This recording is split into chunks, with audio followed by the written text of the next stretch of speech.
Bonjour mes élèves, bonjour tout le monde, bienvenue sur cette plateforme d'enseignement à distance et dont le but d'illustrer les connaissances essentielles du cours.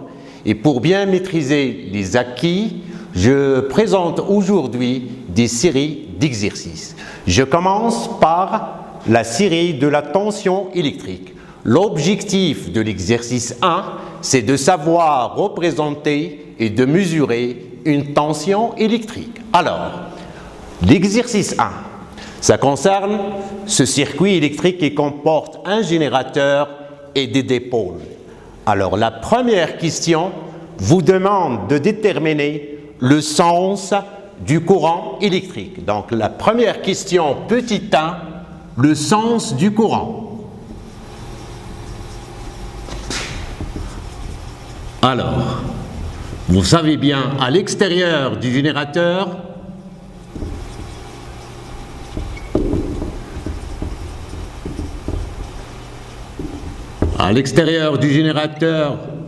le courant circule de la borne positive à la borne négative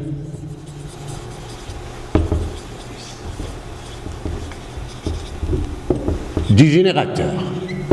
Donc à l'extérieur là, pour représenter le sens du courant, la borne positive du générateur, la borne négative.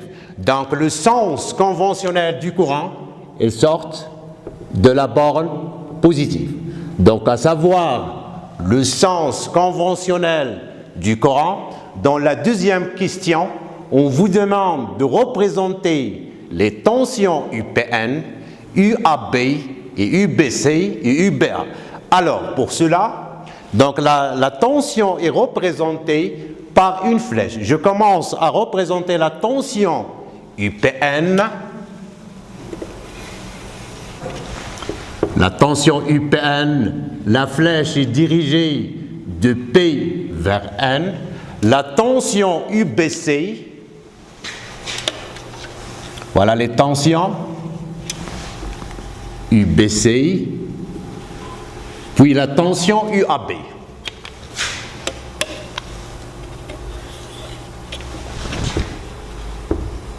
Voilà, j'ai représenté les tensions et donc il faut être capable de flécher un circuit. Vous pouvez représenter aussi la tension UBA, c'est la tension qui a un sens inverse à la tension UAB. UBA, vous savez bien sûr que la tension UAB est égale à moins UBA. Donc pour mesurer, donc la deuxième question, c'est de représenter une tension sur un schéma. Une tension. Donc on a représenté les tensions sur le schéma et vous savez bien sûr que la tension entre deux points qui appartiennent au même fil est nulle. Donc pour mesurer la tension UBC, bien sûr la troisième question vous demande comment peut-on mesurer la tension UBC. Bien sûr il faut monter un voltmètre entre les bornes BC. Troisièmement, on monte un voltmètre entre les bornes B et C. Ça veut dire de telle façon que la borne comme du voltmètre est liée à la borne P et comme du voltmètre est lié à, voilà ici comme, ici V. Donc le voltmètre ici ne permet de mesurer la tension UBC. Dans la deuxième partie de cet exercice-là, on va calculer la tension indiquée par le voltmètre. De chaque façon, voilà le cadran du voltmètre, il indique une division de 78 et nous voulons calculer la tension. La partie 2 de l'exercice, comment peut-on mesurer la tension UBC ou bien comment peut-on calculer la tension UBC à l'aide du voltmètre. Donc le cadran du voltmètre possède le nombre total de divisions est égal à 100 divisions. L'aiguille indique 78 divisions.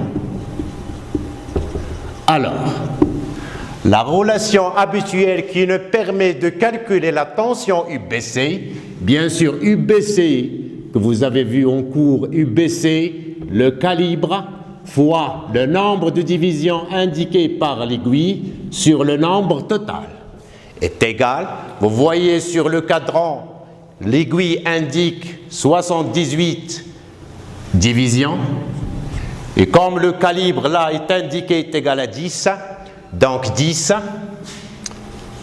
fois 78 divisions sur 100. Alors, la tension indiquée par est égale à 7,8 volts. Voilà, tout simplement, l'objectif de la question, c'est de savoir calculer une tension à partir de l'indication du voltmètre. Et la deuxième question vous demande de calculer l'incertitude de la tension mesurée.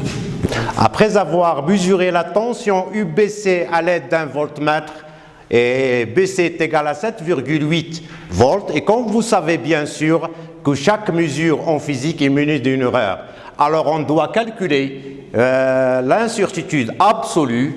Donc l'incertitude absolue, la deuxième question, l'incertitude absolue, c'est l'erreur commise au cours de la mesure. Vous savez bien sûr la relation qui nous permet de la calculer, delta U est égale le calibre fois la classe est indiquée dans la question, divisé par 100, est égal le 10, la classe est indiquée par le constructeur de l'appareil 2 sur 100, qui est égal à 0,2 volts. Donc l'erreur commise, c'est 0,2, ce qui nous permet de présenter le résultat. La valeur mesurée, donc la vraie valeur de UBC, elle est comprise entre 7,8 plus 0,2 volts et 7,8 moins 0,2 volts. Voilà une présentation du résultat. Et pour déterminer la précision c'est ce qu'on appelle l'incertitude relative, l'incertitude de la mesure. Delta U sur U, bien sûr la valeur mesurée, l'erreur commise c'est 0,2 sur 7,8 volts, c'est de l'ordre de 2,56%. Ça veut dire là, l'erreur ou la précision ne doit pas dépasser les 10%. Si on a une précision plus que 20%, il faut répéter l'expérience. Voilà, c'est l'objectif de l'exercice 1. L'objectif de l'exercice 2, ça concerne d'utiliser le voltmètre et le oscilloscope pour mesurer la tension. C'est pour cela qu'on considère le circuit suivant. Nous voulons mesurer la tension entre les points D et E dans un premier temps en utilisant un voltmètre. Donc la question, comment brancher le voltmètre. Donc petit 1, le voltmètre est branché en dérivation entre les points D et E. De cette façon-là, on branche le voltmètre de cette façon-là.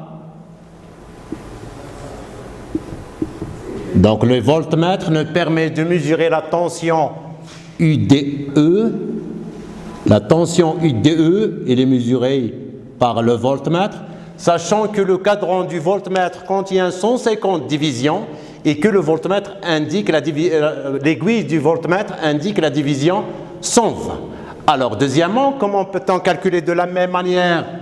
Deuxièmement, la tension UDE est égale le calibre fois le nombre de divisions indiquées par l'aiguille sur le nombre total.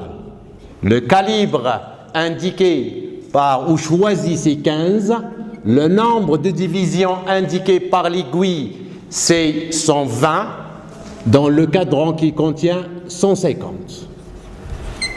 Alors, on obtient une tension de 12 volts. D'une façon beaucoup plus simple, alors dans la deuxième partie de l'exercice, on va utiliser un oscilloscope pour mesurer la tension. Alors là, comment peut-on brancher l'oscilloscope? La partie 2 de l'exercice, la partie 2, ça veut dire utiliser l'oscilloscope pour mesurer la tension entre les points A et B. Alors, comment on branche l'oscilloscope? Donc, de telle façon que le point C est lié à l'entrée de l'oscilloscope, ici, Y, et le point C est lié à la masse, et comme ça, on mesure la tension UBC. Voilà. Donc, la tension UBC, vous voulez mesurer la tension UBC, alors comment on branche l'oscilloscope? C'est la façon de brancher l'oscilloscope, petit a. Donc le point B est lié à l'entrée de l'oscilloscope, le point C est lié à la masse. Alors la sensibilité de l'oscilloscope c'est 2 volts par division, et que le spot lumineux se déplace vers le haut par 2 divisions, on en déduit que petit b, la tension UBC est égale à la sensibilité verticale fois le nombre de divisions Y. On a le spot à déplacer de 2 divisions et que la sensibilité est égale à 2. Donc 2 fois 2 est égal à 4 volts. Et comme ça, on a mesuré à l'aide de l'oscilloscope, on a utilisé 2 méthodes. La première méthode, c'est le voltmètre. La deuxième méthode, c'est l'oscilloscope. Alors, comment peut-on en déduire maintenant la tension entre les points A et B? Alors la deuxième question, on a mis ici le petit b, maintenant le petit c, comment peut-on en déduire la tension UAB? Dans un premier temps, il faut bien représenter les tensions. La tension UPN, la tension UPN, la tension UAB et puis la tension UBC. Bien sûr, en utilisant la loi d'additivité de tension, on a ici les points P, A, D ont le même potentiel, les points N, C, E, E ont le même potentiel. On peut utiliser la loi d'additivité de tension telle que UPN. UPN, la tension entre les bornes du générateur, qui est la même tension entre les bornes D et E, est égale à la tension UAB plus la tension UBC, et comme ça, voilà, et quand vous voyez les points P et D sont les mêmes, la tension UDE, c'est la même tension que UPN. Donc UPN est égal à UDE. Alors, on obtient la tension UAB est égale UPN moins UBC. Donc, est égal. La tension UPN, c'est 12 volts. Alors ici, l'objectif, c'est de savoir utiliser la loi d'additivité de tension est égale à 12 volts moins 4 volts est égal à 8 volts. Voilà l'objectif de l'exercice là, c'est de mesurer une tension électrique avec des méthodes différentes et aussi d'utiliser la loi d'additivité de tension et d'être capable de flécher un circuit. Voilà, l'exercice 2 se termine là. Exercice 3. Donc l'objectif de l'exercice 3, c'est d'exploiter une courbe visualisée sur l'écran de l'oscilloscope. Alors l'appareil qui est devant vous, c'est un oscilloscope qui permet de visualiser les tensions. Alors la première question, quel est le type de la tension visualisée à l'écran de l'oscilloscope? Donc la tension visualisée, c'est une tension sinusoïdale alternative. Donc la tension, c'est une tension qui est variable. Alors pour savoir le fonctionnement de l'oscilloscope, l'objectif de la question 2, quelle est la grandeur représentée sur l'axe horizontal? Donc l'axe horizontal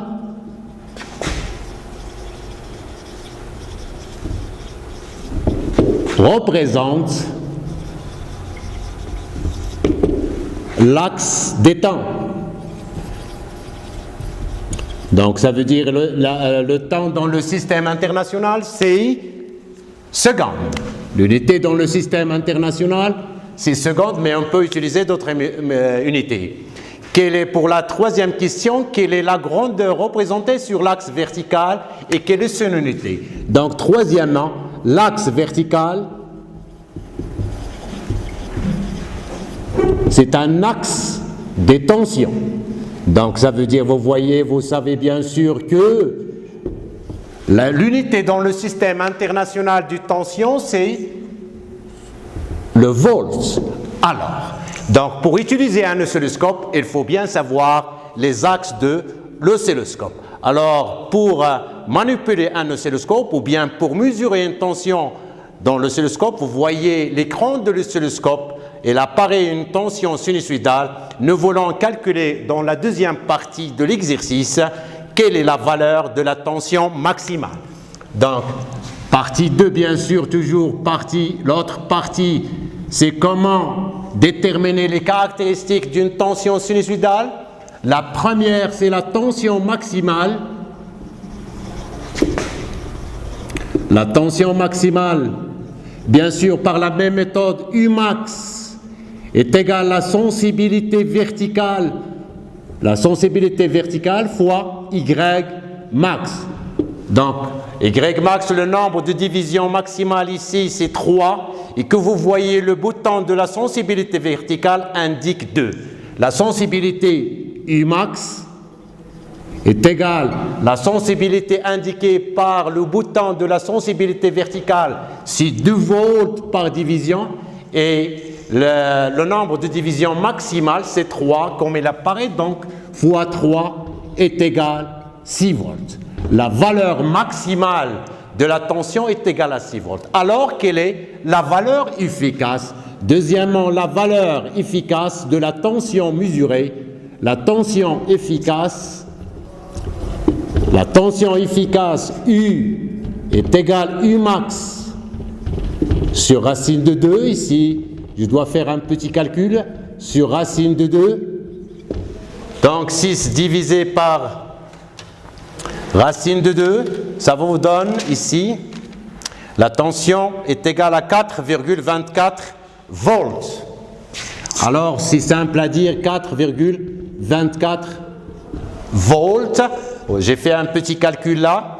Maintenant pour une autre caractéristique qui caractérise, c'est la période. Troisièmement, la période. Bien sûr, la période, elle est calculée sur l'axe horizontal, sur la durée pendant laquelle la tension reprend la même valeur, de la même façon. Alors ici, le nombre de divisions qui correspond à la période, c'est 1, 2, 3, 4, 5, 6, 7, 8. 8 divisions. Donc la sensibilité horizontale fois le nombre de divisions qui correspond à la période. Alors là, nous avons la sensibilité, c'est 0,5 fois le nombre de divisions, c'est 8 dans l'écran entre les mêmes valeurs de la tension qui se répètent de la même manière. Alors 0,5 fois 8 est égal à 4. N'oubliez pas que le bouton est réglé sur le milliseconde. Ça veut dire que chaque milliseconde, la tension répète la même valeur de la même façon. Et pour terminer l'exercice, par la fréquence. Donc la fréquence est égale, comme vous savez, c'est le nombre de périodes par la fréquence de la tension sinusoïdale qui est le nombre de périodes par unité de temps. La fréquence qu'on représente par F ou N est égale 1 sur T, mais n'oubliez pas, donc l'unité du système international de la fréquence c'est le Hertz, n'oubliez pas à convertir dans 4 fois 10 puissance moins 3, j'ai converti en secondes, est égal 10 puissance 3 sur 4, donc c'est 200, je pense 1000 sur 4, c'est 250 Hertz.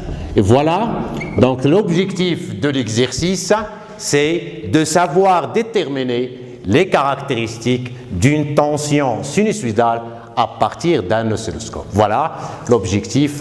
Et donc la série de la tension électrique se termine là, dans le but de vous donner ou de diffuser d'autres séries. Merci.